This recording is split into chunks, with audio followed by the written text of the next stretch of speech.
ഈ I bag ഇത് കുറയുമെന്ന് നമുക്ക് നോക്കാം. കുറച്ച് പ്രിങ്കിൾസ് ഒക്കെ ഉണ്ട്. പിന്നെ നമ്മുടെ വർക്ക് കാരണം ഇത് ഇങ്ങനെയാണ്. അപ്പൊ ഇതൊന്ന് കറക്റ്റ് ആക്കി സെറ്റ് ആക്കി തരില്ലേ?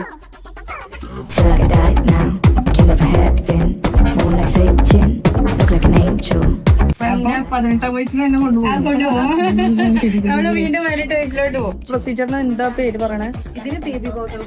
Baby Botox. ഓ, ഹെയർ ബോട്ടോക്സ് ഒക്കെ കേട്ടിട്ടുണ്ട്. ഇപ്പൊ ബേബി ബോട്ടോക്സ് അടിപൊളി.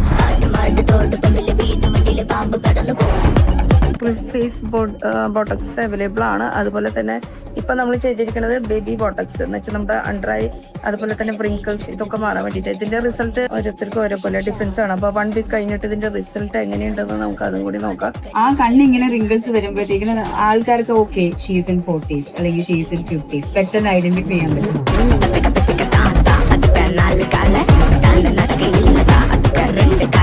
അപ്പൊ 11 ദിവസം കഴിഞ്ഞപ്പോ റിസൾട്ട് കണ്ടപ്പോ ഞാൻ തന്നെ ഞെട്ടിപ്പോയി. ഇളിക്കുമ്പളേ ചുളിവില്ല. പിന്നെ ഇതിന്റെ എക്സ്പെൻസ് കാര്യങ്ങൾ എങ്ങനെയാണെന്ന് അത് ഓരോരോ സ്കിന്നിന് ഡിഫറൻസ് ആയിരിക്കും. അതിന്റെ റേറ്റ് കാര്യങ്ങളൊന്നും പറയുന്നില്ല. അതൊക്കെ ഡീറ്റെയിൽ ആയിട്ട് വിളിച്ച് ചോദിച്ചാൽ വേണ്ടിയിട്ടാണ് നമ്മളിപ്പോൾ നിൽക്കുന്നത് മെഡിക്കൽ.